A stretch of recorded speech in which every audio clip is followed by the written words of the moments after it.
po natin ang ating Panginoong Jesucristo bilang kalakasan po natin. Pero marami po sa atin, hindi po natin alam kung paano po natin kukunin itong kalakasan na ito. Marami po bagay na ginagawa po sa atin ng Panginoon. It offers us a lot of things or a lot of things to do para po tayo lumakas. Kaya tingnan po natin ano po. Alam niyo po, ang isang taong lumalakas po sa Espiritu ng ating Panginoon, makikita mo yan, very active yan pagdating sa kanyang mga bagay spiritual sa kanyang buhay.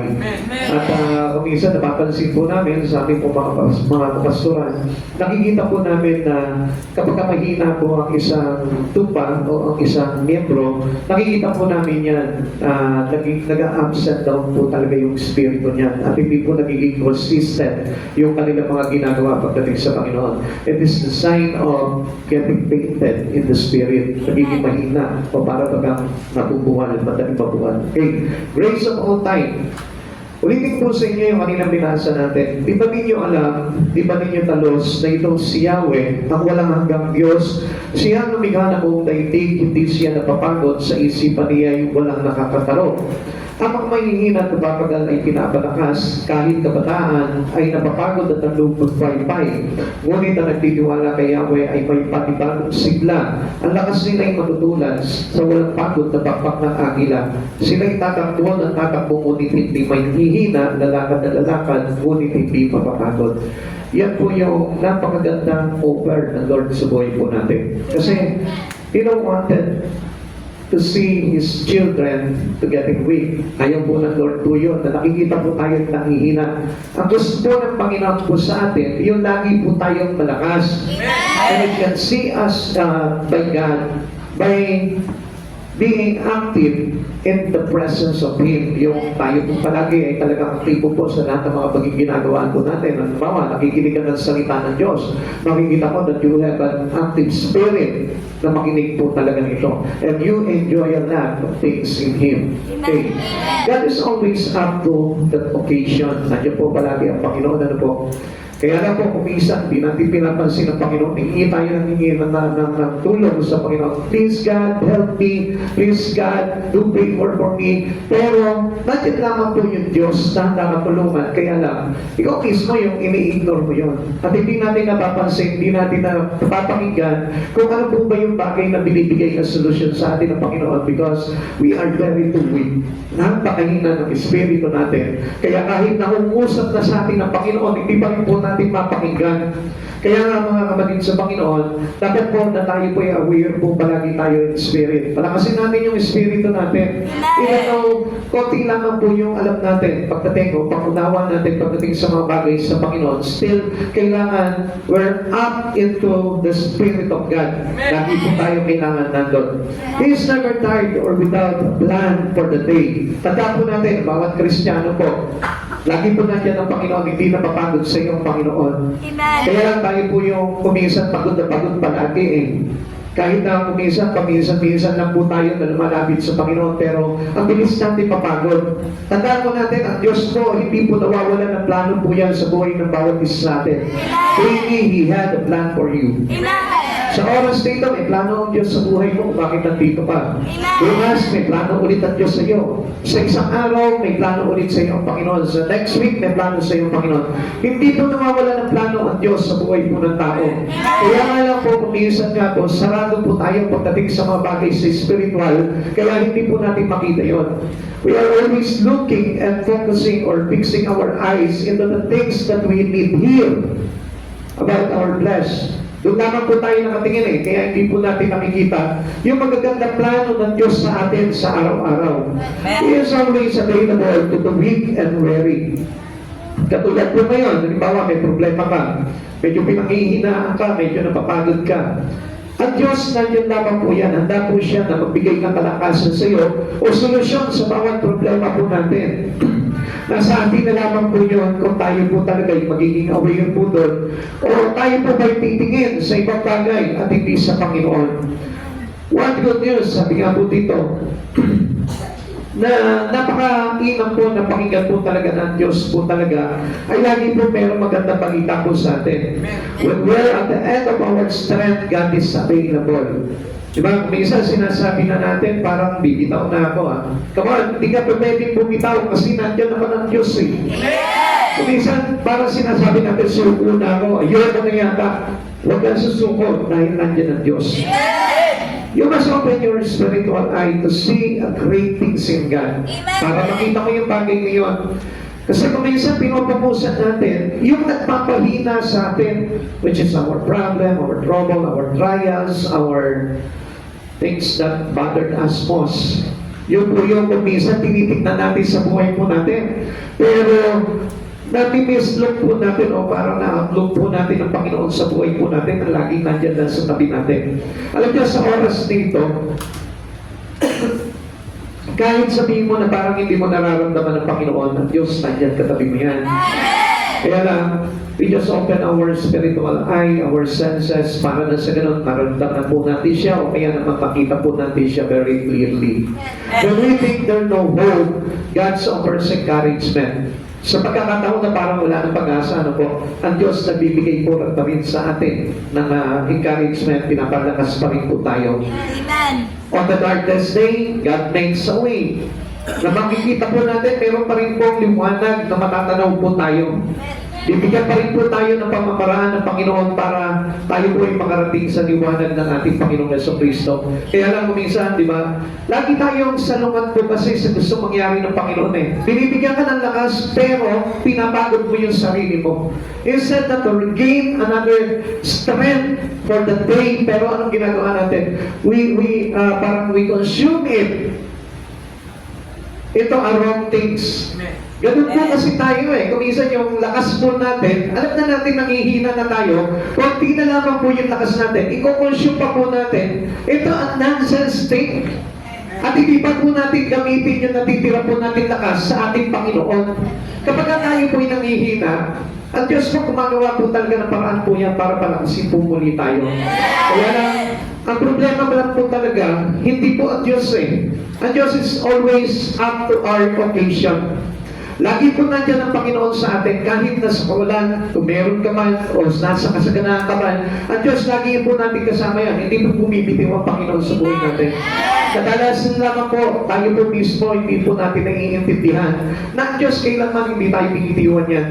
Ang Diyos kailanman hindi po tayo nawala sa paningin ng ating Panginoon. Ang Diyos lagi tayong kapit-kapit ng Panginoon. Kaya hindi natin nararamdaman yun. At minsan para sinasabi natin sa sarili natin, pinabayaan na yata ako ng Panginoon eh. Come on, hindi po tayo pinababayaan ng Panginoon. Ang Diyos, sabi ko nga po sa inyo, daily nandiyan yan kasama natin. Kaya kahit namin ginagawa po natin, nakikita ng Diyos yan. Kaya kung minsan, parang hinang-hina ka na, pero ang Diyos, ito, susuportahan ka niya ng lakas para manauli yung kalakasan mo. Kaya dapat lamang po na makita po natin yun. Wonders away, the weak who wait on the Lord. Sabi po kanina nang binasa po natin, those who wait upon the Lord shall renew their strength. Tayo po na mga napapagod ay magpapanibagong sigla. Hindi po tayo kailangan manghina sapagkat ayaw ng Lord din po na manghina po tayo. At ang Diyos po, nagbibigay po sa atin ang paraan ng Panginoon para tayo lumakas. Kaya lang mostly, yun po yung tinatanggihan po natin eh. When God offers something to strengthen our spirit, madalas nineneglect po natin yan. Madalas tayo po mismo ayaw natin pansinin yung bagay na yun. Alam niyo po ba kapag ang Diyos nag-offer sa iyo spiritually, ang ibig sabihin niyan, pahina ka na. Kapag halimbawa, let's say, nag-offer sa iyo ang Diyos na ito ng fellowship with Him, ang ibig sabihin niya, nangihina ka na, nakikita na ng Lord na mahina ka na, at kailangan niyang palakasin yung iyong espiritu. Kaya minsan nami-mislook po natin yung mga bagay sa Panginoon dahil po sa pag-aakala po natin na tayo po ay nakadepende lamang sa sarili po natin lakas at hindi po natin nakikita na kailangan talaga natin ang Diyos sa buhay po natin. Huwag mong aalisin ang Diyos sa araw-araw sa buhay mo dahil ito po yung talagang maglalagay po sa atin para matrain tayo ng todo. Pag wala ang Diyos sa buhay po natin, matatrain out po palagi yung ating espiritu. Kaya tingnan mo, parang ang mangyayari po sa atin, pagdating na po sa mga bagay sa spiritual, wala ka na. Wala ka na maibigay. Ubus na yung lakas mo. ubos na yung sigla mo, ubos na yung kagalakan mo, ubos na yung kaalaman mo. Wasted ka na dahil hindi natin nabibigyan po talaga ng pansin yung pagpapalakas natin pagdating sa ating Panginoon. Kaya mga kapatid sa Panginoon, pansinin po natin ang Diyos palagi sa buhay natin. Daily, kahit na busy ka sa buhay na ito, kailangan na lagi mong pansinin ang Diyos sa buhay mo. Sa unang oras pa lang sa umaga pagkagising mo, mayroon ka nang hahanapin, hindi kape, hindi almusal, kundi ang Panginoon. Dahil kapag hinanap mo yung pagkain agad na sikmura mo, manghihina ka talaga. Pero kapag sa umaga pa lang, first thing in the morning, ang Diyos na ang hinanap mo, yung iyong lakas talaga magiging solid po yan. For the rest of the day, makikita mo malakas ka, hindi ka mapapagod. At alam niyo po ba mga kapatid sa Panginoon, kung paano po natin makikita yung mga bagay na yun? Kung yung mga bagay na spiritual, ay para baga it is too lovely for you. Parang kinagigiliwan mo, parang talagang gusto mong gawin, ang ibig sabihin po nun, malakas ang espiritu mo. Amen. Kaya mga kapatid sa Panginoon, I suggest na every one of us make an involvement with God. Involve mo yung todo yung buhay mo sa Panginoon. Huwag pumayaan na halimbawa one day a week, walang ini-involve yung buhay mo sa Kanya. Never. Kasi hindi ka talaga lalakas. Manghihina ka. Drain out talaga yung strength mo. Yung energy mo, wasted po talaga yan.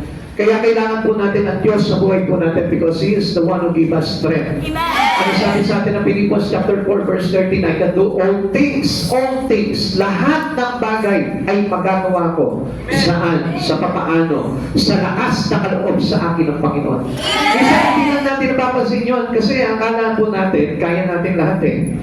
Kaya nga sabi po dito sa kanina binasa po natin, kahit kabataan ay napapagod at nanlulupay-pay. So meaning, even though you are at young, kailangan mo pa rin ang Panginoon. Dahil ang kabataan, kahit na sabihin mo malakas ang katawan niya, pero still, kailangan niya pa rin ang Panginoon sa buhay niya. You need the words of God to strengthen you. You need the spiritual things to strengthen you. Kailangan na makita mo yung mga bagay na yun. Hindi yung lagi ka lang nakapokus sa araw-araw dito sa mundong ito at hindi mo napapansin yung spirit of relasyon mo sa Panginoon. It is already broken. Amen. Wala na. Amen. Kaya nga, pag bigla tumating po sa iyo yung problema, exhausted ka na. Wala ka nang maibigay. Wala ka nang pangharap doon.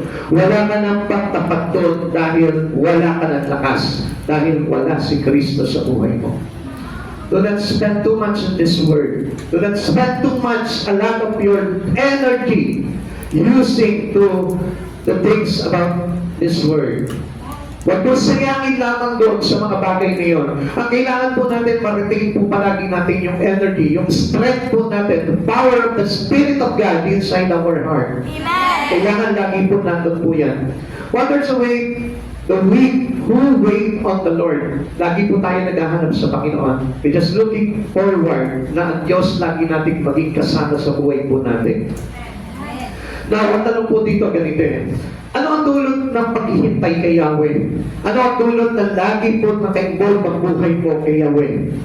Una-una, tingnan po natin. Sabi po kanina na binasa natin, they fly like eagles. Alam niyo po, ang agila, ganito po yan. Ang agila, kahit tumagal po siya ng ilang oras sa ipapawid, hindi po napapagod po yan. Why? Because he relied on the wind. Ulitin po sa inyo. His feather, yung kanyang pakpak, nakadepende lamang po yan into the wind. Kaya kung mapapansin po natin, lahat ng ibon, pumapagpag yan kapag lumilipad. Pero ang agila, ang kailangan ng agila, yung lakas ng hangin. Amen? Hindi yung lakas ng kanyang bisig. Hindi yung lakas ng kanyang pagiging agila. Pero we know that the eagle is strength. Di ba? Malakas ang agila compare with the other bird. So kung mapapansin po natin, ang agila hindi po napapagod po yan. Bakit? Kasi he just keep relying into the wind. Kaya kung mapapansin natin, ang agila, hindi lumilipad po yan ng mababa. It just soar very high. Lumilipad siya ng ubod ng taas kasi nandun yung power of the wind. Nandun yung kapangyarihan sa kanya ng hangin. At kaya mga kapatid sa Panginoon, ito yung pinapakita sa atin. They fly like an eagles. Kailangan that we need to fly like an eagles. Katulad ng pakpak ng agila na hindi napapagod. Ang agila, hindi kumakampay po yung pakpak yan. Pero ang tayog ng lipat yan. Tumataas ang lipat niyan at ang gandang tignan ng lipat ng agila. Compare with the other birds. Makita mo yung ibang mga ibon, halos kung mapapansin natin, maliliit lang na ibon yan, pero grabe silang makapagpak ng kanilang mga pakpak. At makikita mo ang lipat po nito, minsan hindi consistent, lilipad sila na mabilis, pero minsan makikita mo gumaganon po sila. Unlike the eagle, he is consistently and very smooth yung kanyang paglipad. Makikita mo nakataas lang yung kanyang pakpak, naglalaro sa hangin. And you know what is that? And you know the meaning of that? Yun po yung Holy Spirit. It is the presence, the power of the presence of the Holy Ghost. Ganun po kailangan po tayo. Yun yung tulad sa atin when we wait upon the Lord. Kapag hinihintay po natin sa buhay po natin daily in our life, hinihintay po natin, hinahanap po natin palagi ang Panginoon sa buhay natin. Ganun tayo. Katulad ng pakpak ng agila. Hindi tayo mapapagod. Daily. Sa mga bagay na ginagawa natin, even in your flesh, hindi ka mapapagod. Amen. Kaya kung mapapansin natin, makikita mo, maraming mga Kristiyano pagdating po sa church, natutulog. Why? Because he's not relying his spirit into the Lord. Into the Holy Spirit. And I want you to know that kapag ang isang Kristiyano filled with the Holy Spirit of God, I tell you, makikita mo lagi kang excited na makinig ng salita ng Diyos. Excited ka sa lahat ng bagay na ginagawa mo sa Panginoon. It is because of the holy presence of God. And we cannot bother you by anything. Hindi po tayo maguguluhan po doon sa mga bagay na ito. Dahil pagdating po sa Panginoon, makikita mo na talagang nandun yung focus po natin like an eagle. Ang agila po kapag lumilipad na mataas po yan, kahit gaano kataas yan, nakikita niya yung target niya doon sa baba. Even kahit na yung small chicken, yung makikita niyo, di ba, yung little chicken, makikita niya, kita-kita niya yung target niya sa baba. Bakit? Kasi he's focusing into the power of the Holy God. If you're focusing your eye into God, makikita mo yung focus mo, makikita mo kung ano yung target mo, makikita mo kung ano yung goal mo, makikita mo kung ano yung the best sa'yo, makikita mo kung ano yung talagang kailangan mo. At makikita mo na maliwanag sa buhay ko si Jesus Cristo. This is how we fly like an eagle. Kaya po ang pagkikad ng isang agila. Kaya po ang isang Kristiyano katulad ng agila. He is fixing his eyes into his target. He is fixing his feathers into the wind. Kaya po ang isang agila. Katulad po ng isang agila, kung ayaw po natin talaga na mawala tayo sa Panginoon, ito po yung kailangan natin gawin. We just keep relying into the presence of God, into the Holy Spirit that leads our life into Christ Jesus. Consider the disciples after the cross. Nakita niyo po, nung si Jesus po, pinako, dinakip na po si Jesus, pinako sa krus. They were divided, discouraged, and ready to quit. Kung minsan ganun din po tayo, di ba? Para nawawalan po tayo ng pag-aasa sa buhay po natin sa ating paglilingkod sa Panginoon. Minsan, nadidivide po tayo, nahati po tayo, nagkakanya-kanya tayo, nagwatak-watak po tayo. Minsan, nadidiscourage po tayo, nawawalan tayo ng pag-asa, nangihina yung kalooban natin, and ready to quit. Ayoko na, tama na ito, pagod na ako. Actually, walang totoong Kristiyano na pagod pagdating sa paglilingkod sa Panginoon. No Christian. I tell you, no Christian. Walang isang Kristiyano totoo na napapagod pagdating sa ating Panginoon. Tingnan niyo po ito mga kapatid sa Panginoon. Kapag tama po yung ating relasyon sa Lord, kapag tama yung ating ginagawa sa Panginoon, hindi po tayo mawawala o mami-misplace yung espiritu natin into the right calling of God into our life. Kasi meron po tayo tinatawag na right calling and wrong calling. Yung right calling, it is God who call you up. Your wrong calling, it is not God who called you. Hindi ang Diyos ang tumawag sa iyo. Kapag ang Diyos ang tumawag sa iyo, makikita mo makakapanatili ka and you enjoy everything in your church. Lahat ng bagay sa church mo, may enjoy mo yan kahit may hassle yan. Kahit may pasaway yan, enjoy ka pa rin doon sa mga bagay na ginagawa mo. Hindi ka titigil. You never give up. Kahit sabihin mo, may kaaway ka pa dyan, may kainisa ka pa dyan, mayroong kang kabutihan pa dyan, I tell you, hindi ka matitinag sapagkat nandun ka, nakapurpose ka kay Christ. Amen. Because of your right calling with Him. Pag wrong calling, ang ibig sabihin niya, hindi naman actually na wrong calling po ito eh. Kaya nagiging wrong calling kasi yung ating wrong motivation, yun ang sinusunod natin. Sometimes kaya tayo naglilingkod sa Panginoon because of certain things. Merong isang bagay lang tayo na gusto. Kaya kapag nakuha mo na yung bagay na yun, makikita mo, you live out. Mawawala na siya sa Panginoon. Kapatid, hindi po iyon yung talagang right calling of God to us. Ang right calling ng Lord to retain our spirit, our soul into Him. Yung pananatili ng kaluluwa natin, yung katapatan natin sa ating Panginoong Heso Kristo. At hindi po natin pwedeng ipagpalit yung kahit sa anumang bagay dahil it is the right calling and you know that God is calling you on. Ang Diyos yung tumatawag sa iyo. Kaya ito po mga alagad na po ito, noon tayo po at focus po talaga sila sa Lord. Nagkaroon po sila ng fear, nagkaroon po sila ng doubt.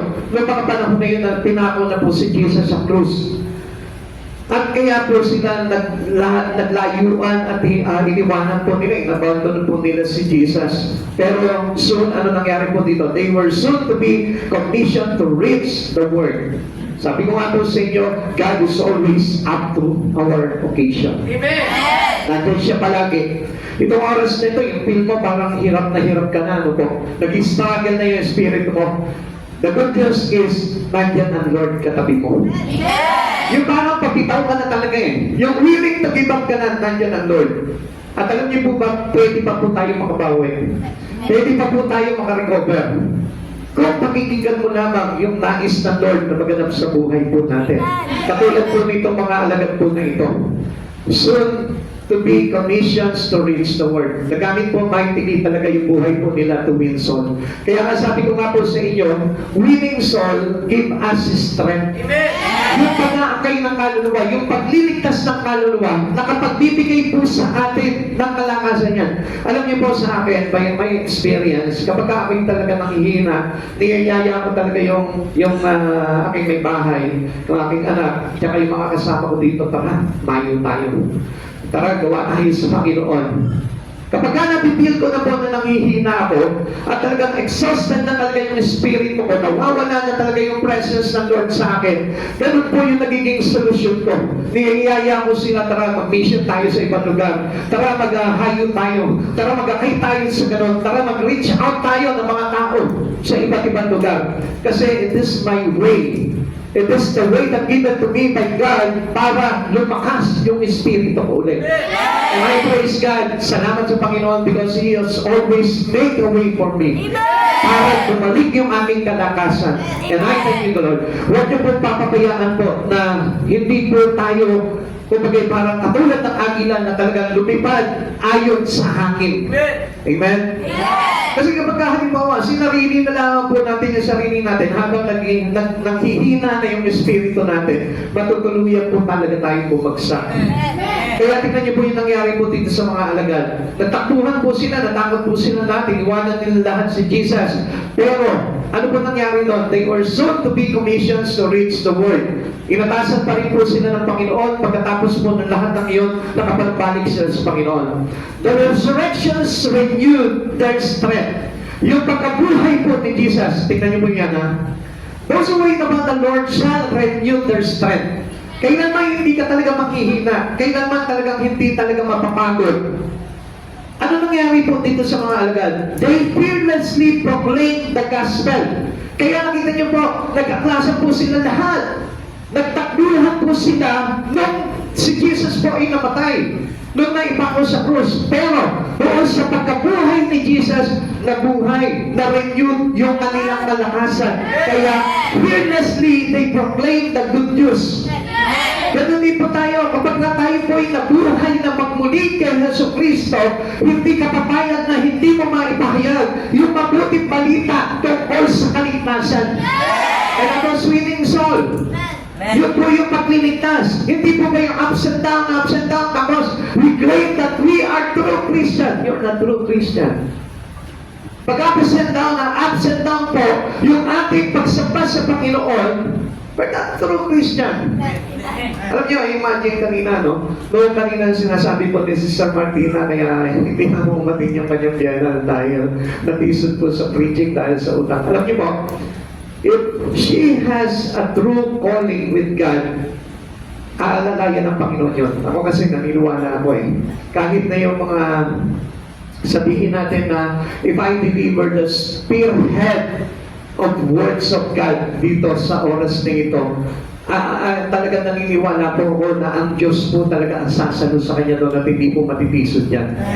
Alam nyo, siguro may mga pagkakataon kasi na kuminsan hindi po talaga ready yung puso natin, pupunta tayo sa church pero hindi natin hinahanda po yung espiritu po natin sa Panginoon. Kaya ang nangyayari po doon, hindi po tayo talaga hindi tayo nakaka-relate doon sa mga bagay na yun. That's supposed to be yun talaga yung target ng Diyos sa atin kung bakit tayo nilagay po dito. The same story, Sister Martina, doon sa isang kapatiran po natin dito. Alam niya kung sino po siya. Na gano'n din po yung sitwasyon niya po sa buhay. Nagpapautang din po siya. Pero, noong time na makalaman niya po yung aral po about doon sa gano'n, in-stop niya na po yun. Sabi niya, hindi pala maganda. Kahit na malaki ang kita, hindi pala maganda. So, huwag po tayo matisod lang dahil ang Diyos po kasi nakatingin yan. It is not about your material blessing. It is about your spiritual blessing. Nandun po po ng Panginoon. Katulad po ng pinag-uusapan po natin dito mga kapatid sa Panginoon, na kung saan ang Diyos kaya hindi po nagpapanayan. He is a blesser God. We know that God is a blesser God. Ang Diyos po talaga, pagpapanangin po talaga tayo. Kaya na, kapag nakita niya na itong bagay na ito ay makapagpapangamak sa iyo, hindi niya aalaw yun. Kasi ang una sa Panginoon yung kaluluwa mo. Yung mga pangangailangan mo sa buhay mo, alam na ng Diyos yun eh. Kaya nga, sabi nga po ng kanyang salita, ang kinahumalingan ng mga taong walang pananampalataya ay yung kanilang kakainin, iinumin at daramitin. So, ang Diyos, alam na po ng Panginoon yun. Kaya kahit hindi natin ihilingin sa Panginoon yung papakainin ka ng Lord. Katulad po ng mga Maya, ipinagbibili sa maliit na halaga, hindi po sila naghahasik, hindi po sila nagtatanim, pero umaani sila at pinakakain ng ating Panginoon. So, higit pa po tayo sa mga Maya. Mahalaga po tayo nilikha ng ating Panginoon. Kaya mga kapatid sa Panginoon, if we rely on the material things, I tell you, it can be loosen our relations to God. Pwede po na mawala po yung ating ugnayan sa Panginoon dahil sa mga bagay na yun. Kaya nga, ang Lord, nakapokus po talaga yan into our spirit. Mahalaga sa Kanya yung kaligtasan po natin. And you must know that. Kaya nga po, ito pangahalagan po dito. Noong time po na nabuhay po si Jesus, dahil there is in Christ Jesus, even though sometimes we fail. Pero kapag katotoong tinanggap mo si Kristo sa buhay mo, I tell you, sa pagkabuhay ni Jesus, pag tinanggap mo si Jesus, mabubuhay din yung iyong spirito na namamatay. Kaya ano nangyari po sa kanila? They fearlessly proclaim the gospel. Naglikod sila sa Panginoon, pinaglingkod na rin nila ang Panginoon sa pagpapahayag ng salita ng Diyos. And we know that this is the right thing that we need to do. Kapag tayo po'y nangihina, sabihin mo sa katabi mo, mahina ka ngayon, magpahayag ka na mabuting balita ng Diyos, lalakas ka. Mahina ka ngayon, magpahayag ka ng salita ng Diyos, lalakas ka. Kaya na, paano tayo lalakas? Ang pagkakasabi mo, magpahayag ka ng salita ng Diyos, lalakas ka. Mahina ka ba sa tinang hindi kumakain ng 2 taon eh? Hello? Amen? How can you proclaim the gospel of God kung gano'n ka magsalita? Amen? Hindi ka lalakas. Kaya nga, ang pagpapahayag talaga ng salita ng Diyos, very boldly, actively, strengthfully. Kaya nga, nandun yung talagang energy mo. Makita nyo nga po yung mga kapatid po natin sa pananampalataya dito, nagkakapaus-paus na, sumisintunado na, at tapat eh. Go pa rin tayo. Bakit? Because he has that strength that coming from God. Kaya siya eh. Alam niya, natatanggap siya ng lakas sa Panginoon. Kaya nga nung time nung Friday, tuwa-tuwa ako, kasama pa po namin si nanay. Oh. Tingnan nyo. Enjoy na enjoy si nanay, di ba? Pinipigilan, ay, maupo na lang po kayo kasi kami kinakabahan. Sugod na sugod sa mga tao. Pero, sabi ni nanay, para akong 18 years old. Oh, pagod na kayo? Sabi na mga kapatid na kayo, nanay, nay, baka pagod na kayo, upo na kayo. Hindi, para akong 18 years old. Sabi niya. Amen. See? Yung mga bata dyan, sabi nga ni, ano kanina, yung mga bata dyan, di ba? Same to God. Kasi kung papansin po natin, kung meron talaga tayong lakas na katulad ng pakpak ng agila, you can use it to glorify God. Gamitin mo yan. Wala kang malakas na Kristiyano, you claim that you are a strengthful Christian, pero hindi ka naman nakikita kung magawa sa Lord yun. You're not strong. Kung talaga malakas ka, I repeat you, people of God. Kung talaga malakas ang isang Kristiyano, makikita mo yan, sobra-sobra yung overflowing energy meron sa katawan. And it is the presence of the Holy Spirit that telling him, go, yeah, in all nations. Preach the gospel! Mga kapatid sa Panginoon, sayang po yung salita ng Diyos nandito sa puso mo eh. Ang dami mong alam na papahayagan mula sa Panginoong Jesucristo, but you won't use it. Gamitin mo yun. Mag-street preaching ka, humayo ka, mag-winning soul ka. Naging malakas ka talaga. Pero, we cannot deny it na mahina tayo kung hindi tayo nagawa sa Panginoon.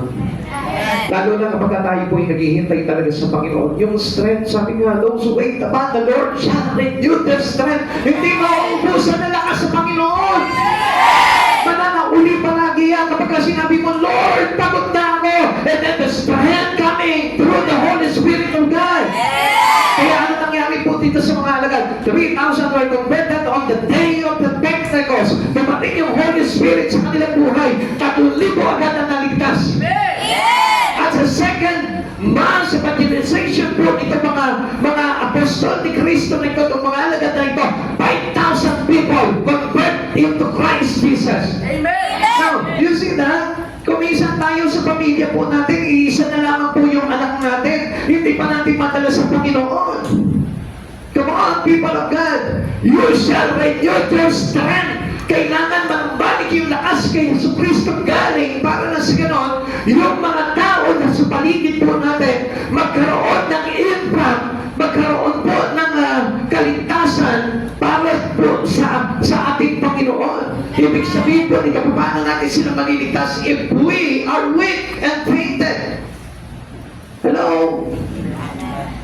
You see my point? Nakita niyo po ba yun? Kung mahina po tayo, without the presence of God, without the Holy Spirit of God, paano mo madadala yung iyong nag-iisang anak na lang? Paano mo madadala sa Panginoon yung nanay mo? Paano mo madadala yung mga kaibigan mo? Kung nakikita nila that you are weak and fainted, nakikita nila sa iyo, nararamdaman nila sa iyo na mahina ka. Kaya nga, those who wait upon the Lord shall renew their strength. Kung talagang meron kang Diyos sa buhay mo, tawagin mo ang Diyos, ladating po yung kalakasan. Ang lakas na kaloob ng Panginoong Jesucristo, yun ang kailangan po natin. Kaya nga kapag nag-win soul ka na, ang ibig sabihin niya, meron ka na nung lakas na yun. Amen? Amen? Millions were saved by the end of the first century. Kaya ang dami, milyon na agad po yung na-capture po nila sa kanilang lakas na galing po sa ating Panginoong Jesucristo. Kapag nabubuhay na po sa buhay po natin si Jesucristo, minsan ano po, minsan kasi narinig ko po sa mga Kristiyano basta bakit ganito, parang pinanghihinaan ako, hindi ko na po maranasan yung presence ng Lord. How come na mararanasan mo yung presence ng Lord? You are keep on focusing about the things in the world. Worldly. Pero kapag spiritually, talagang ibigay mo yung buhay mo sa Panginoon, baka isang tawag mo lang sa Lord, Lord, please come. makikita mo nandiyan na agad yung presensya ng Lord, pinapalakas na yung espiritu mo. Amen. Ganun po yun eh. Sabi po nila, bakit ganito? Kahit saan ako church na magpunta, hindi ko maranasan yung presence ng Lord. Bakit? Hindi lang kasi nakapokus sa Lord eh. Just focus onto the presence of God. Katulad ng agila, naglalaro siya sa hangin. Hindi niya kinakampay yung kanyang papa. Nakadepende siya sa banal na Espiritu ng Diyos. Nakadepende siya sa hangin. Kaya nakikita niyo hindi siya napapagod sa mga bagay na ginagawa niyang pagtipa. As a Christian, you can feel the presence of God if we rely your spirit into Him. Alam niyo, yung isang taas na kamay mo lang, mararanasan mo ng presensya ng Lord. And how can you experience the presence, the Holy Spirit in you, kung yung kamay mo, hindi mo nga maitaas eh. Nahihirapan ka ang itaas yung kamay mo eh. Haplip lang yung ginagawa mo. Ang hirap kayong lumipad niyan. Haplip. Amen? Nakakita ka na ba ng ibon na lumipad? Hindi ka makakalipad nun. Kapag ang ibon lumipad, duga ang pakpak niyan. Amen? So, ibig sabihin, malakas ang kampay niya. Paano ko mararanasan yung presence ng Lord? Nakaganyan ka lang habang kung ano, parang palaka eh. Amen? Kulang na lang, hindi na awit yung katay mo. Kuka. Hello? Just leave your boat, partners! And fly into the Holy Spirit of God. Makikita mo, mananauli yung lakas sa iyo. Okay. At alam niyo ba yung isa pa po na na-transform po nila dito? Naging, it is the dynamic missionary, yung tamang word nila, naging dynamic missionary. Sino to? Paul was transformed into a dynamic missionary. Malay mo, yung anak mo na hindi mo maakay-akay, kapag lumakas yung espiritu mo dahil sa Panginoon, makikita ko baka siya pa yung gamitin para dito sa mga tarin, para akayin lahat ng mga kinauukulan po dito. There's no responsible to God. Nakapagkakalagang willing po tayo na gawin yung mga bagay na iyon. For the glory of our God, makita mo, kayang gawin ng Panginoon itong bagay nito. Sabi po dito, Philippians chapter 3, verse 13, mga kapatid, hindi ko ipinapalagay na nakamit ko na ito, ngunit isang bagay ang ginagawa ko, habang nililibot ko ang nakaraan at sinisikap na marating ang layuning nais kong makamtan. Kapatid, ganito po ba na yun? Para tayo maging dynamic.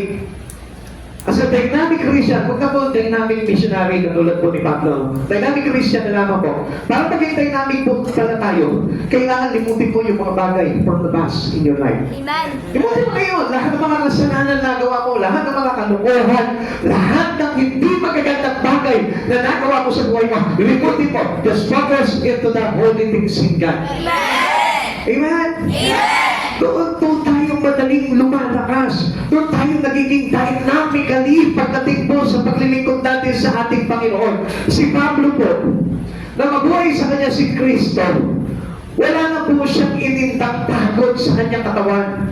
Dahil enjoy a lot of things in Christ.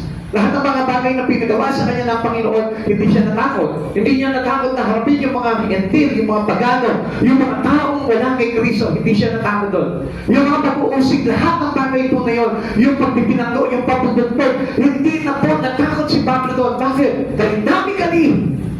Because of the strength that coming from our God. Alam natin, patay na patay po nung araw po si Pablo. Pumapatay nga po siya ng mga Kristyano po nung araw eh. Amen? Yung araw dapat, ganito po yan eh. Limutin mo na yung araw na ginagawa mo. Ikaw yung taga-marites sa mga Kristyano. Amen? Dapat ngayon, hindi na. We proclaim the gospel of God to heal soul. Kaya dapat pinabaliktad na po natin, transform our life into the new one. Hindi na po yung kumbaga parang nato pa rin po tayo doon sa mga bagay na nakaraan natin, nabubuhay pa rin po tayo doon. Kailangan we set a new goals. And this goals is with regard on our Christ Jesus. Ito po yun. Hindi na yung gusto ko maging girlfriend, talagang wala marami ang pera. Yung gano'n ba yung mga goal pa rin? Lalaki. Kristiyano ka na, hindi na ganun yung ginagawa natin. Babae, dikdotantes. So, dapat Christ na yung ating hinahanap sa buhay po natin. Sabi nga po sa atin, ano po, if we look upon the Lord, we renewed our strength. Kung mapapansin po natin yan, sa paghahanap tayo palagi natin sa Panginoon, doon tayo lumalakas. Doon tayo nabibiyayaan ng kabanalan at ng matuwid na pamumuhay kay Jesucristo. Pero if we look back into the old things in you, your past things in your life, babalik ka na naman sa panghihina mo. Babalik ka na naman sa mga bagay na makasalimutan. Kaya nga, learn to free yourself into the past. Palayain mo na yung sarili mo doon. Palayain mo na sa TikTok. Palayain mo na sa mga worldly song. Palayain mo na sa mga ungodly things sa buhay mo. Pag mga ungodly yan, oh, hindi na ako dito. Hindi na ako kaisa dito. Worldly TikToks, hindi na ako dito. Amen. Dapat makita po natin yung mga kapatid sa Panginoon. Minsan, dami ko nakikita, Kristiyano na sila eh. Pero pagka napakinggan ko yung tugtugin po sa bahay po nila, ito yung mga pinapatugtog eh. Now, our life is new. Bago na yung buhay natin. Kung talaga tayo talaga yung kay Kristo, iba na dapat yung talaga ng buhay natin. Now, ano sabi mo dito? Listen to this. Heroes of faith were born, common, people, empowered by the Lord. Sila'y katulad din po natin. Sino po itong mga heroes of faith nito? Sila Abraham, sila Noah, sila David, sila Rahab. Si Rahab po, mas mababae po ito. Pero nagamit po siya ng Panginoon para iligtas po yung kanyang dalawang spy. Now, tingnan niyo mga kapatid sa Panginoon. Kahit na tayo, masama tayo, from the past, kapag ang ginawa natin at ginamit natin yung buhay natin for the glory of God, forget the past, makikita mo, magiging righteous tayo in the sight of God. Amen. Di ba kung minsan sinasabi natin, pwede ba akong maglingkod sa Panginoon? Ang sama-sama ng buhay ko. Ang bakit na mga nangyari sa buhay ko? Tatagapin pa kaya ako ng Panginoon bilang lingkod niya? Yes. No matter what. Kahit na sino ka pa, kahit na ano ka pa, tatagapin ka ng Panginoon basta yung puso mo, mayroon kang goal for the goodness. Meron kang goal for the holiness. Meron kang goal for the righteousness. Meron kang goal for Christ Jesus.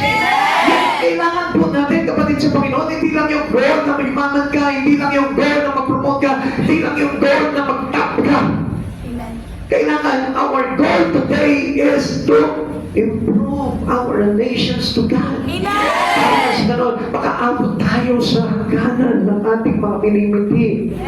Yung kaligtasan sa buhay na walang hanggan.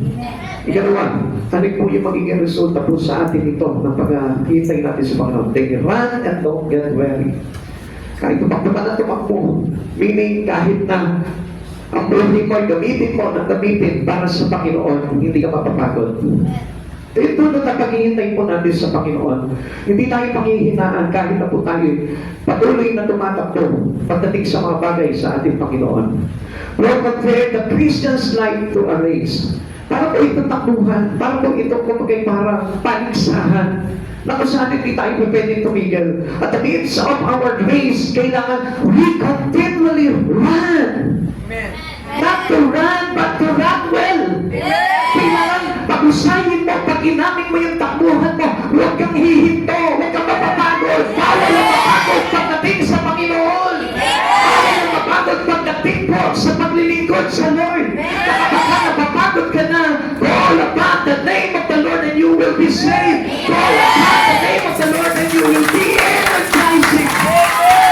Ang Lord mapagigit na sa atin ang mag-alay-ulit, magpapakauli ng ating kalakasan. Hindi tayo pwede mapagod agad. Kailangan po, kung mapapagod tayo, ano sabi ng Lord, come to me, all who are weary and heavy laden, and I will give you rest. Kapag napapagod ka na, takbo ka kay Jesus. Kapag napapagod ka na, lapit ka kay Jesus. Huwag ka hihiwalay kay Jesus. Kaya na mangyayari. Lapit ka kay Jesus. Kaya Jesus strength. Hallelujah, praise God. Kaya nga si Pablo, ano sabi niya po dito, compare the Christian life to a race. Para siya nakikipaglaban palagi ng takbuhan. Hindi ba yung parang sa pagiging Christian, no, parang wala ka ng kalaban eh. Kaya kahit na magpakenting-kenting ka na sa paglalakad mo eh. Di ba? Kahit na medyo lagyan mo na design yung pagtakbo. Di ba? Kita mo yung mga radar. Talagang grabe talaga, pati habang ina, ang laki. Pero pag wala kang kalaban, maaaring kahit na lagyan mo ng design yung pagtakbo mo. Amen? Di ba? Kahit gusto mo tumakbo ka. Alam niyo kapatid sa Panginoon, pag nakikipaglaban ka, you are focused on your strength, you are focused on the goal, you are focused on the line. Diba? Ganun po tayo eh. Pero pag walang kalaban ng isang tao, ibig sabihin yun, hindi ka sanay sa takbuhan yun. Amen? Wala sa paligsahan yun. Siyempre, pag may paligsahan, may kalaban. Tama mo ba? Amen? Sino po dito yung sumali sa paligsahan na ng laban? May ganun. Mami, boxing yun. Mami, Pacquiao. Ako, third corner. Mami, Pacquiao. Tapos, at the right corner. Wala. Makikipagka. Natulog pa. Wala nang kalaban, napatulog pa siya. Amen? Kaya ingat kayo dyan. Baka mamaya makatulog ka. Walang kalaban-laban. Amen? Kaya na si Pablo, sabi niya, ang isang Kristiyanong pamumuhay, parang labanan niya, parang paligsahan niya, parang takbuhan niya. Na pinagbubutihan mo, pinag-iinaman mo yung takbo mo para magtagumpay ka. Sabi ko na 1 Corinto, chapter 9, 24-27. Alam ninyo ang lahat ng kalahok sa paligsahan ay tumatakbong lahat. Ngunit isa lamang ang nagkakamit ng gantimpala. Kaya pagbutihin ninyo ang pagtakbo upang kamtan ninyo ang gantimpala. Lahat ng mga manlalarang nagsanay ay may disiplina. Sa lahat ng bagay may disiplina. Upang makamit ang isang gantimpalang panandalian lamang, ngunit ang gantimpalang hinahangad natin ay panghabang panahon. So, ibig sabihin, mas kailangan panggalingan. Hindi ako tumatakbo nang walang patutunguhan at hindi ako sumusuntok sa hangin. Subalit, pinahihirapan ko ang aking katawan at sinusubin ito upang sa gayoy, hindi ako maalis sa paligsahan pagkatapos ko mangaral sa iba. Come on! Maraming Kristiyano kahit mawala siya sa takbuhan, okay na. At hindi niya po alam kung ano yung consequence nun. Pag nawala ka sa paligsahan, ang ibig sabihin nun, you're not belong to God.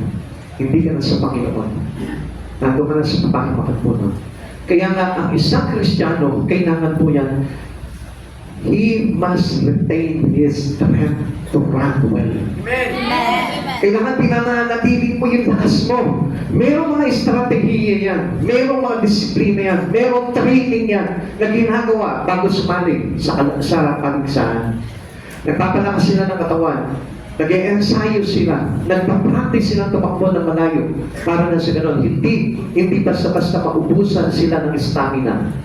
Kapatid sa Panginoon, gusto ko po na malaman sa inyo na ang paglilingkod natin sa Panginoon, never to quit. Amen. Kahit anong mangyari, never quit. Amen. Huwag na huwag kang bibitiw, huwag na huwag kang aayaw. Talo ka. You are defeated. And we know who is our great enemy. Alam natin kung sino po yung kalaban po natin. Satan. Na kapag ka tinalo ka ni Satan, sa kanya ka. You are the prize for Satan. Kapag ka nanalo tayo sa paligsahan, you have the prize. At ano itong gantimpalan ito? Buhay na walang hanggan. At gusto ko, ikaw yung maging gantimpala o ikaw ang tumanggap ng gantimpala. Tatanungin kita sa oras na ito. Pag-isipan mo yung isasagot mo. Tatanungin kita ulit. Anong gusto mo? Ikaw yung maging gantimpala o ikaw ang tatanggap ng gantimpala? Nag-iisip kayo, hindi niyo maintindihan ano? Ha? Pag tumanggap ka ng gantimpala, ibig sabihin, nanalo ka. Amen? You win! Amen. You win the race! Kapag ka ikaw yung naging gantimpala, ibig sabihin, ikaw yung reward ni Satan. Talo ka eh! Umayaw ka eh! Nag-quit ka eh! You are defeated. So, ibig sabihin niya, ikaw yung napanalunan ni Satanas. Gusto mo yun? po. Gusto mo yun? Hindi po. Ano yan? Pagbutihin mo yung takbo mo. Pag sinabi sa iyo ng Panginoon, ipahayag mo ang mabuting balita sa mga lansangan. Ipahayag mo ang mabuting balita sa iyong tahanan. Ipahayag mo yung mabuting balita sa eskwelahan, sa iyong trabaho, sa lahat ng mga street, sa lahat ng lugar, sa lahat ng bayan, sa lahat ng bagyo, pagiging sa buto. Ipahayag mo yung mabuting balita ng kaligtasan. And you will be saved too. Kasi galing mo tumakbo eh. Ang sarap ng takbo mo, hindi ka napapagod eh. Kahit daling ka sa bundok, hindi ka napapagod. Hindi ka nang lulupay-pay, hindi ka nang hihina. Kahit na may edad ka na. It is proven. It's proven to us. Panoorin niyo po yung ginawa nilang mga video po niya. Makikita niyo si nanay sugod at sugod. Alam niyo kung hindi ko lang maintindihan dito, siguro kung ako hindi ako Kristiyano na po, nasaksiyan ko lang ang na-observan ko sa paligid. Kung halimbawa ako hindi ako Kristiyano, tapos si nanay yung magbibigay sa akin ng flyers, tatanggapin ko yan. Salamat po. Amen? Amen. Pero nakikita ko, grabe na talaga yung panahon natin ngayon. Nire-reject pa si nanay.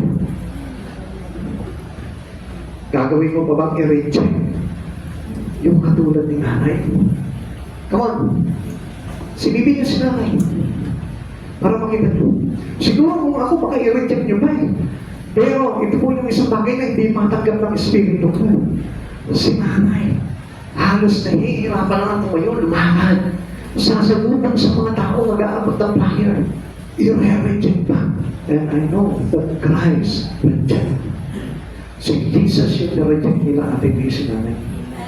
At alam niyo po ba, she has a reward. Siya may reward, pero yung tao na reject sa kanya, kawawa. Kawawa naman. Kaya mga kapatid sa Panginoon, tayo mo mismo, do not be rejected of the things of Christ. Kaya kapag inutusan ka ng Panginoon, magpahayag ka, magpahayag ka. Pag mag-akay ka, mag-akay ka. Amen? Gawin mo yun ang buong puso para sa ating Panginoon. Ganun po yung pagtakbo na mabuti. He kept pressing toward the finish line for the prize. Ano po yung ginagawa po ni Pablo po dito? Pag sinabing God pressing, ang ibig sabihin po niyan, discipline to stay on the race. Kasi hindi po talaga tayo tatagal kung wala po talaga si Jesus sa buhay po natin. And discipline, a person without discipline is a person without Christ. Ulitin po sa inyo, ang isang tao walang disiplina sa espiritu niya ay isang tao wala si Kristo. Kaya nga po tayo kahit na pagod tayo, hirap tayo, pagod tayo sa trabaho, isigi pa rin po tayo at naglilingkod pa rin po tayo sa Panginoon. It is our discipline. We come on pressing toward the finish line. Pili po natin inaabot at tinatapos yung takbuhan dahil sa kagustuhan natin na maligtas po tayo. At magtagumpay po tayo sa labanan na ito. Philippians chapter 3 verse 13 to 14. Mga kapatid, hindi ko ipinapaligay na nakapit ko na ito. Ngunit isang bagay ang ginagawa ko. Habang nililimot ko ang nakaraan, anong ginagawa niya? Sinisikap na mariting ang layuning nais kong makamtan. Nagbubunyagi ako patungo sa hangganan upang makamtan ang gantimpalan ng pagkatawag sa akin ng Diyos sa pamamagitan ni Kristo Jesus ang buhay na nasa langit. Tapos na lumay. Doon tayo dapat ang-focus. Kahit na may pagod, kahit na may yung mga hadlang sa atin, sa pagtakbo po natin, huwag po tayong pipigil. Dahil mahalaga na tayo po ay continuously, kahit may karamdaman ka, huwag titigil sa Panginoon. Tandaan nyo, itong buhay po natin ito, kapag nilaan mo sa Panginoon, makakatiyak ka na sa Panginoon magpupunta ito. Ulitin ko po sa inyo, itong buhay po natin na ito, kapag inilaan mo ito sa Panginoon, dito pa namang sa lupa, inilaan mo na, Lord, para sa iyo, itong buhay kong ito. At nakikita ng Diyos na pinagsisikapan mo talaga na ilaan yung buhay mo sa mga bagay para sa kaluguran ng Panginoon. Makikita ko, matitiyak mo na sa Panginoon ang tungo mo. Kaya nga, you must have a goal. At ito na yun, press toward the mark. Hanggang sa hangganan, kailangan tumakbo ka ng mainam. Huwag ka mapapagod. Huwag ka manlulubaybay. Huwag ka manghihina. Dahil yun ang kailangan po talaga natin. Subitin natin yung mga bagay sa naman para makatakot po tayo na maayos. Ito, Timothy, he had finished the race a winner. Sabi niya kay Timothy, ako tumatakbo ko. At nakapokus ako na magtatagumpay. Sabi mo na sa 2 Timothy chapter 4 verse 7, pinagbuti ko ang aking pakikipaglaban at tapos ko ang dapat kong takbuhin at nanatili akong tapat sa pananampalataya. Finish the race with the faithful in Christ Jesus. Amen. Yung katapatan natin, mahalaga po yan sa Panginoon. Kahit napapagod ka na, kahit nahihirapan ka na, you keep staying in Christ. You keep staying on your ministry. You keep on staying on the things spiritually. Amen. Kailangan yung buhay po natin nananatili sa Panginoon. Amen. But place your life into the things in the Word. Kasi bigla tayo nag-uubos ng lakas natin eh. Kaya tingnan nyo, pagdating sa mga bagay sa Panginoon, wala ka ng lakas. Pagod ka na. Ako, tinatamad ako. Pagod pa naman ako kanina sa trabaho. Naubos yung lakas ko, inubos ng boss.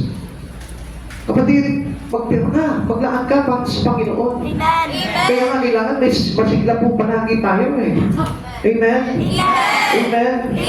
Kasi yun po ang gusto ng Panoon eh, yung nananatili tayong tapat sa pananampalataya natin. What was the source of Paul's power? What was the source of Paul's power? Ano po ba yung kanyang pinagkagalingan ng kanyang lakas? He was a man of prayer.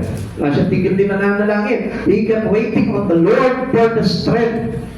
Habang tayo nananalangin, yun po yung paghihintay po natin ng kalakasan mula sa Panginoon. Yun po yung paghihintay natin palagi sa Panginoon.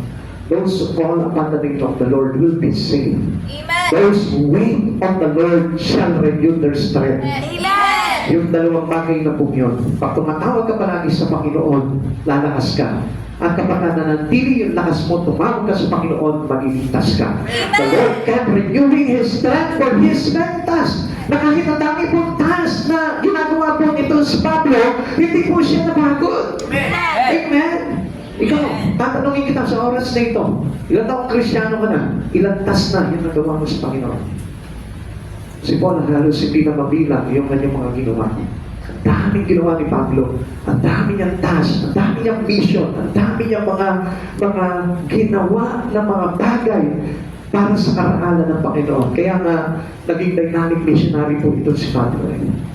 Kapatid sa Panginoon, matanong mo ba yung sarili mo? How many tasks do I have from the Lord that I accomplish? Ilan na ba yung mga natapos ko na pinagagawa sa akin ng Panginoon para sa Panginoon? Tinanong mo ba yung sarili mo? Minsan matagal na Kristiyano na tayo pero wala pa po tayo natatapos, na-accomplish. O kaya naman minsan may naka-accomplish po tayo pero at the present time, wala na, napagod na tayo. Umayaw na tayo, sumuko na tayo. The Lord kept renewing His strength for His many tasks. Kahit na ang Diyos sa oras na ito, hindi papayag ang Diyos na makihina ka kapag ang buhay mo ginagamit mo for the glory of God. Paul didn't get weary in well-doing. Alam niyo po, si Pablo po, nagawa niya po ng mag-inam lahat ng bagay na pinagagawa sa kanya ng Panginoon. Hindi siya pinanghinaan. 2 Corinthians chapter 4 verse 16, kaya hindi kami nasiraan ng loob kahit na humihina ang aming katawang lupa, patuloy namang pinalalakas ang aming espiritu araw-araw. What is good for every Christians? Yung kalakasan ng espiritu. Di ba rin mahina ang katawan mo, basta malakas ang espiritu mo. Amen. Tingnan mo yung katabi mo ngayon. Malakas ba yung katawan? Mahina ang espiritu. O mahina na yung katawan, mahina pa yung espiritu. That is worse. Kapatid sa Panginoon, hindi ka ba nabibigati sa oras na ito? Paano kung biglang dumating ang Panginoon ngayon? Do you think that you win the race? Sa palagay ko kaya, magpapakatagumpay mo ito, mananalo ka sa takbuhan na ito. Kaya nga, isip po tayo. Sikapin po natin na talaga maging masipag po tayo sa takbuhan po ng buhay. We can expect God's strength for running in its day's race. Araw-araw dapat gumagawa tayo sa Panginoon. Araw-araw dapat lumalaban po tayo. Araw-araw dapat talaga gumagawa tayo para sa kaluguran ng Panginoon dahil para sa atin din po itong bagay na ito. Amen. Amen? Amen. Araw-araw. Not only Sunday. Come on, wake up Christian. Matagal tayo mga Kristiyano. Pag Sunday Christian ka, ang ibig sabihin po niyan, hindi ka talaga manlalaro. Ang buhay pagiging Kristiyano mo ay hindi po talaga na kay Kristo. Hello? Amen. I tell you the truth, because this truth can set you free. Ito pong katotohanan na ito, mapapalaya po sa atin. Tingnan niyo po ito mga kapatid sa Panginoon. Paano lalakas yung Espiritu mo into Christ kung sa araw-araw na ginagawa mo ay wala kay Christ at nasa mundo po lamang? Believe me, trust this word. Dahil ang Panginoon mismo, pinahintulutan niya na magkaroon po tayo ng katulad po ni Apostol Pablo para ipakita sa atin yung larawan ng isang matagumpay na Kristiyano. Amen. Para maipakita at maituro sa atin kung paano tayo magtatagumpay sa labanan na ito.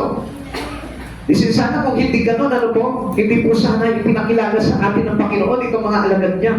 Na hanggang kamatayan, sumunod sila sa Panginoon. Hindi po sana ganun yung ating kalagayan na hinahanap sa atin ng Panginoon that we keep on retaining our strength. Na para po tayo ay magamit po talaga ng Panginoon sa mga bagay na ito. Kaya lang alam niyo, marami po mga Kristiyano ngayon na hindi ma-share ang mabuting balita ng Diyos sa Diyos. Marami pong mga Kristiyano po ngayon, takot na takot magpahayag ng salita ng Diyos. Kapatid sa Panginoon, yun ang kailangan po natin eh. Daily, we proclaim the good news to all, to many, to people. Dapat lagi natin ginagawa yun, hindi yung keep on busy lang yung buhay natin sa mga bagay sa pagitan ng salapi. It is worship life. We are worshiping our life. Alam niyo, nagiging masakit po yung pamumuhay natin if we spend our whole life into the things that we need in our body. Come on, wake up. What about your spirit? Anong gagawin mo sa espiritu mo? Anong gagawin mo sa kaluluwa mo?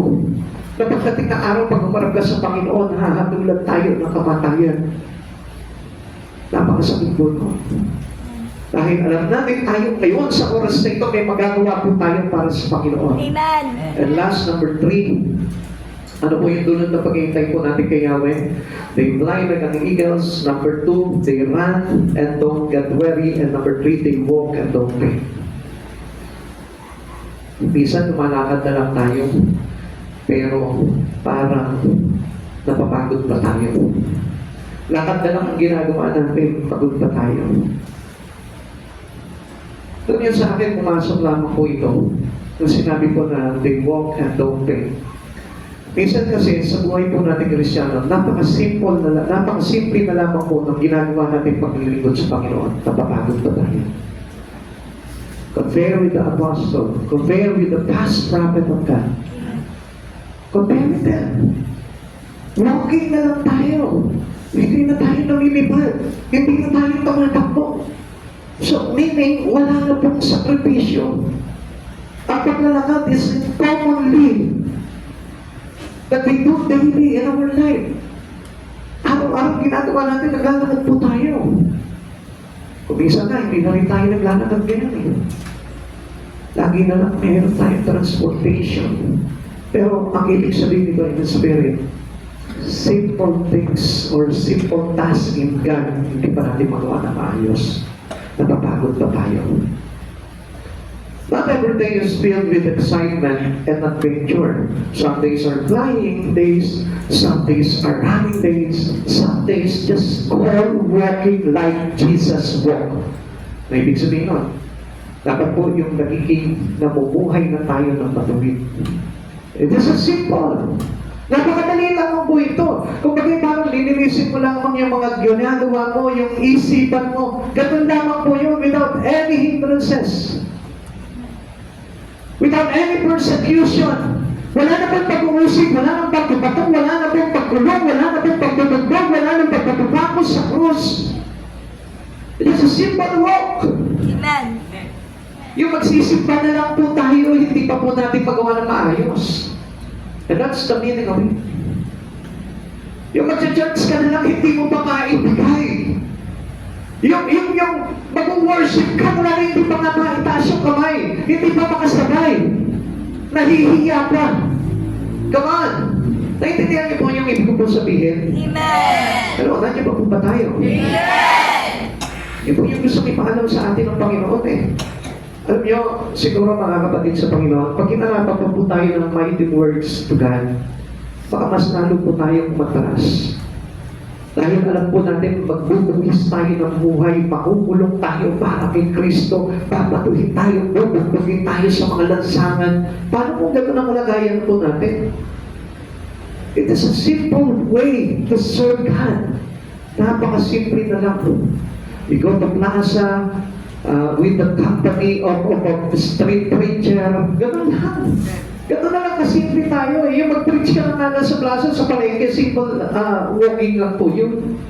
Amen? Amen. Na ginalaw sa atin ng Panginoon para na sa ganon, tayo'y maging karapat-dapat sa Kanya. 1 John chapter 2, verse 6, sino man nagsasabing nananatili siya sa Diyos ay dapat mamuhay tulad ng pamumuhay ni Jesucristo. Paano po ba yung pamumuhay kay Kristo? Sabi natin, nananatili ako sa Panginoon pero hindi naman nakikita sa atin yung pamumuhay ni Kristo.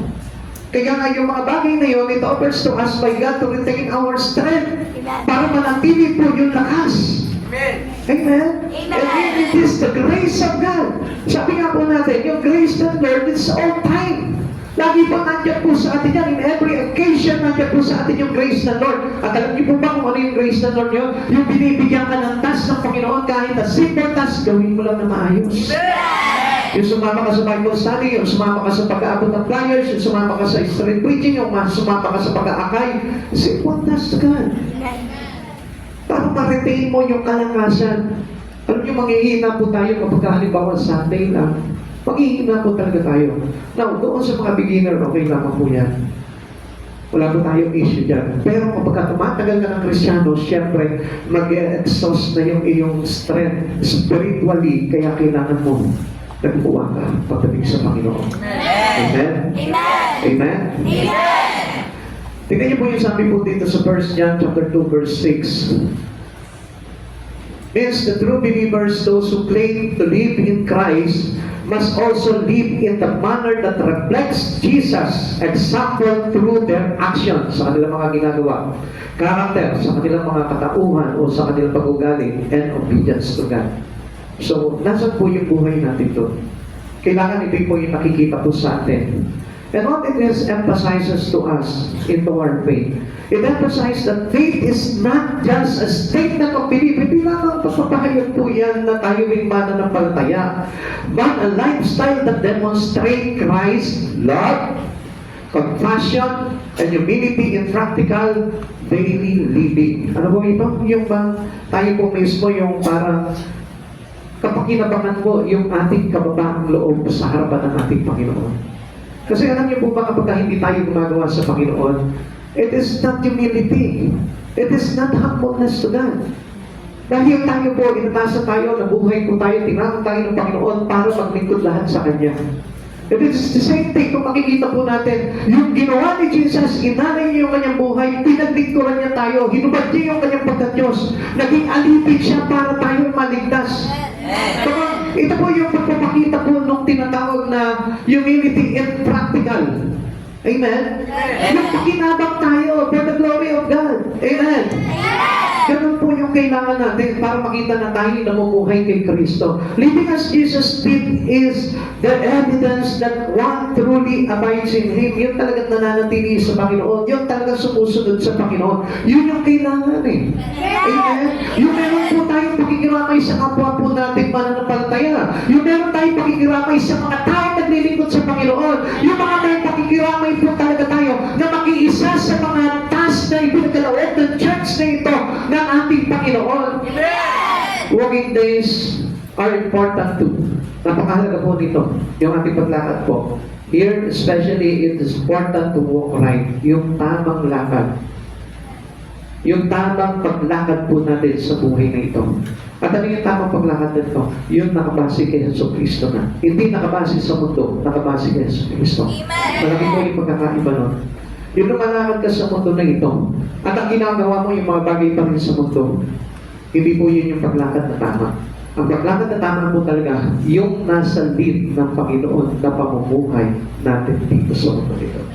We must walk consistently, not disappointing our Lord. Come on, marami po sa atin ganito po eh.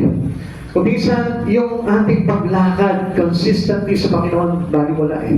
Hindi natin pinupursige yung bagay na yung upside down po tayo para tayo nagsisiso lang, ano po.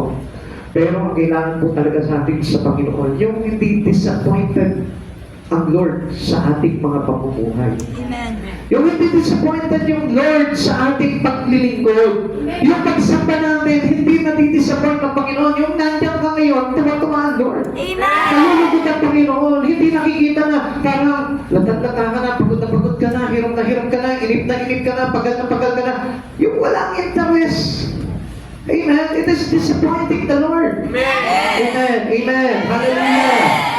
Nandiyo pa po ba tayo? Na kahit na nasasaktan ka, tinatamaan ka, willing to discipline. Yun yung sakripisyo eh. Sinusupil ko ang aking sarili. Baka matapos akong mangaral, ako naman ang maipuwan. Kapatid, hindi pa tayo nangangaral. Marami sa atin, hindi pa nangangaral ng salita ng Diyos sa buwan na. Try to make your life to be useful to God. Kasi kung sasabihin mo sa Panginoon, wala pa nga tayo nagagawa sa Panginoon, Lord, napapagod na ako eh. Saan ka napagod? Baka sa mundo lang ng mga ginagawa mo. Pero, nasubukan mo na bang napagod sa Lord? Nasubukan mo na bang magpuyat sa Panginoon? Nasubukan mo na ba na maubos yung lakas mo dahil sa mga bagay na ginagawa mo sa Lord? Come on. Ito po yung matotohanan eh. Ang realidad ng buhay ng pagkapagod ng isang tao ay hindi galing sa Lord. Obviously. Galing sa trabaho sa mundo. Galing sa mga gawain sa mundo. And that was disappointing. It is disappointed to God. Gusto ko po na malaman mo, kung inuubos mo lang yung lakas mo sa mga bagay sa mundo at hindi ka nagtira sa Panginoon, masama yung buhay mo. Magbigay ka ng panahon sa Panginoon. Ano ba ang halimbawa, let's say, sa loob ng isang buwan, makasama ka man lang doon sa paghayo, sa pag-street preaching, sa pag-aakay, mayroong naging sa-isay ang buhay mo. Basta nagsisimba naman ako eh. Nagsisimba ka, sino gagamitin yun? Amen? You cannot renew your strength. Hindi natin maibabalik yung lakas sa Espiritu kung simba lang. You need to use what you learn at the church. Come on! Kailangan po na maintindihan natin itong bagay na ito. Kaya tayo nag-aaral ng salita ng Diyos and for the private or personal use. Hindi naman po para sa sarili, kundi ginagamit natin ito, tinuturuan tayo ng Panginoon para magamit po natin ito into daily lives. To reach us people, to reach us lost soul. Kaya nga kapatid sa Panginoon, kung gano'n lang gagawin po natin, it is useless. Hindi tayo lalakas, manghihina pa yung espiritu natin. Kaya nga kailangan yung pamumuhay natin maging matuwid sa ating sa harapan ng Panginoon. God gives grace for all years. Running and walking. Sa tayo dyan, gamitin natin lahat dyan. Lumipad ka, tumakbo ka, maglakad ka. Nandiyan ang Diyos sa iyo. God is always out to our location. Nandiyan palagi ang Panginoon. Amen. Pero kung mananatili ka lang nakaupo, tagapakinig, di tayo lalakas na. Because sometimes, if we do listening to the Word, we make it an action. Kailangan nilalakipan natin ito ng gawa. Because our faith, magiging buhay kung mayroong kalakip na gawa. At the end of the race, rewards await the winners. You must involve in the race. Every Christian, walang Kristiyano, bata man o matanda, meron na po tayong proof. Nagulat po kami last Friday. Sabi ko, si nanay, Lord, kaya ba kaya niya? Sabi sa akin ng Lord, huwag ka mag-alala. Alam niyo po, nung nakita namin yung si nanay dito, nag-prepare kami for the street preaching. Sabi ko, bakit natin si nanay?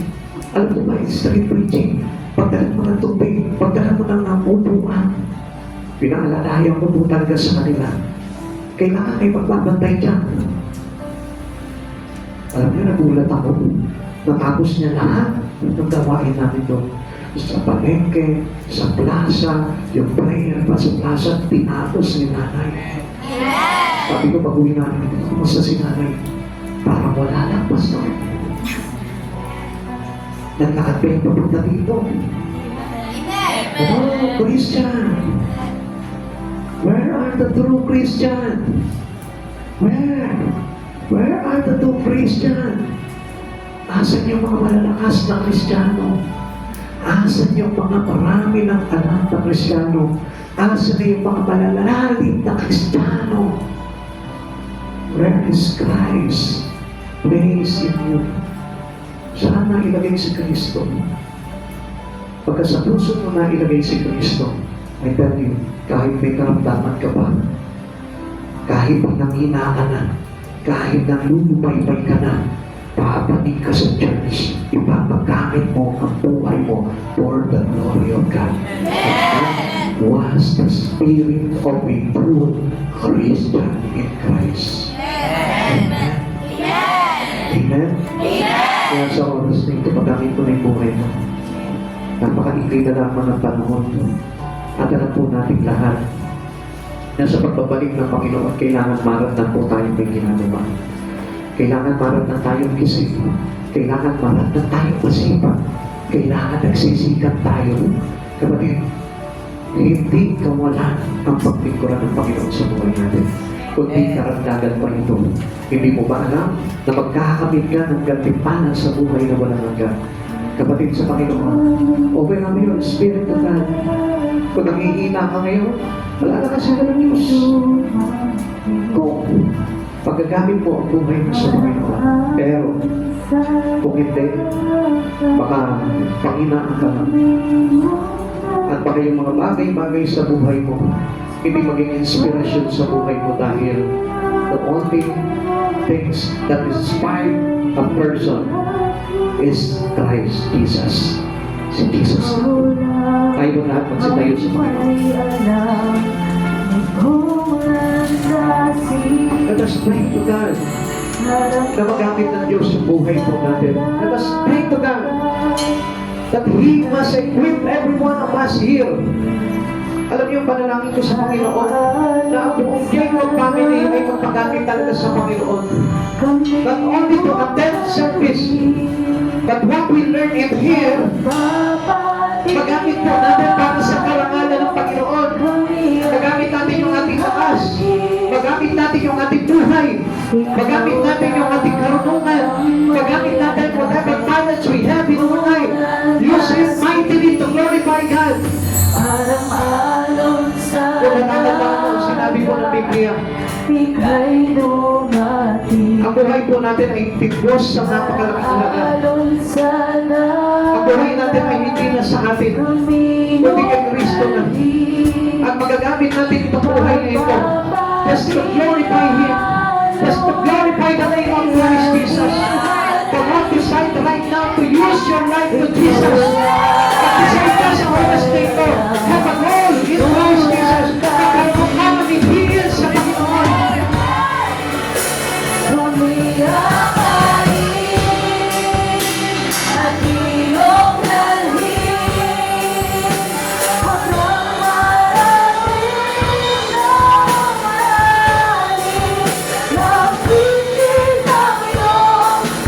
may bagay na gusto ang Diyos na mangyari sa buhay mo, yan ay yung magawa ng Diyos na maipaglingkod ka para sa Kanya.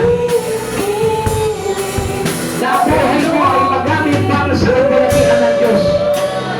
Kung may pinitibig ngayon sa oras na to ang Diyos sa buhay mo, yan ay maipagamit mo ng buong puso, buong lakas, buong kaluluwa, ang buhay mo kay Hesus Kristo. Kahit na bata ka, kahit na matanda ka, kahit may karamdaman ka, kahit na busy ka, wala naman, gusto ng Diyos,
kami matayan, Panginoon, na madaya ang bawat isa sa amin, Panginoon, sa buhay na ito, Lord.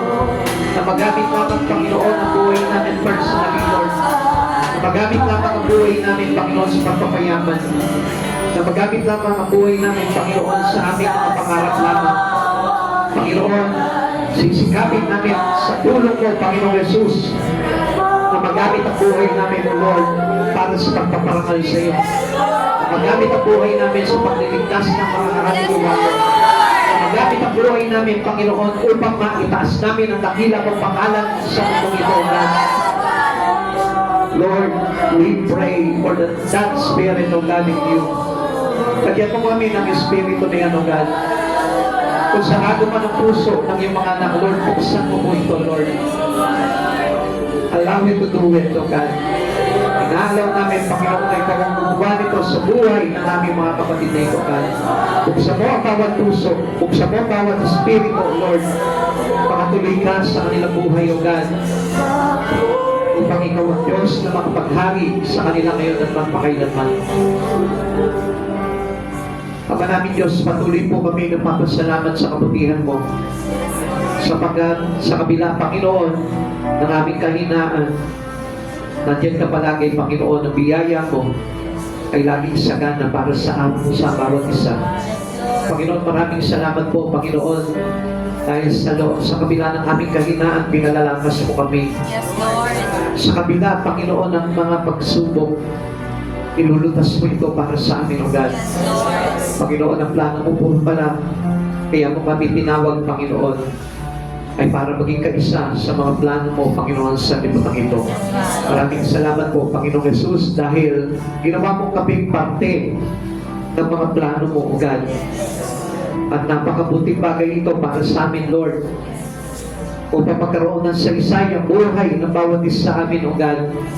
Yung mga paggamit namin ang buhay namin sa iyo, O God, habang kami nabubuhay sa mundong ito. Maraming salamat po, Lord, in every desire, in every goal na inilalagay mo sa aming mga puso, O God. Maraming salamat po, Panginoong Jesus. At kaya ako, Panginoon, na mapupusan namin ang mga bagay nito, Lord, upang maibalik po namin ito, Panginoon, ng napakainang at napakaganda sa iyong banal na harapan. Panginoon Jesus, maraming salamat po sa buhay ng bawat isa, especially sa mga naglalakad ng kanilang lakas para sa iyo, God. Maraming salamat po sa buhay nito, Lord, sapagkat ikaw yung dakilang biyaya namin, Panginoon, magpakailanman. Maraming salamat po, Panginoon. Ihanda mo po ang buhay po namin, O Lord, sa iyong pagbabalik. Prepare us, O Lord, accordingly sa nais mo, Panginoon, at hindi sa nais namin. Maraming salamat po, Panginoong Jesus. Pagpalain mo po ang bawat isa. Higit pa sa aming mga inaasahan at pangangailangan. Maraming salamat po, Lord. Ingatan mo po kami, Panginoon, sa aming mga pag-iwa-iwalay. Ingatan mo po kami sa aming pag-uwi ng aming mga tahanan o saan man kami, Panginoon, patungo pa. Ingatan mo po ang aming mga sasakyan at maluwalhati kami makarating sa aming mga pupuntahan. Panginoong Jesus, balutin mo po, Panginoon, ang iyong banal na dugo, ang aming mga sasakyan ginagamit, O Lord. And mightily, Lord, magamit po ito para sa karangalan mo. Maraming salamat po, Panginoon, at sa anumang pagganlang at kahaway, Panginoon, sa aming buhay paglilingkod sa iyo, Lord. Lord, wasakin mo po ito, God. Kaya kung hindi kami mahandakan, Panginoon, at hindi kami mapigilan, God, every reservation, God, tanggalin mo sa bawat isa sa amin, God. Maraming salamat po, Panginoon. Pagpalain po po ang church na ito, Lord. Pagpalain po po yung mga mission, Panginoon, at vision ng church na ito, Lord. At kaya po sumagana kami, Panginoon, sa kapangyarihan mo, sa presensya mo. Yes, Lord. Lord, sa Espiritu mo, Panginoon, upang lahat ng bagay namin gagawin ay magkaroon ng katagumpayan sa pangalan mo, Panginoong Jesus, na aming Diyos, na aming pinaglilingkuran. Salamat po, Panginoong Jesus, sa iyo po namin ibinabalik ang lahat ng kapurihan, karangalan sa tanging pangalan mo po lamang. In Jesus' name, Amen. Amen. God bless you.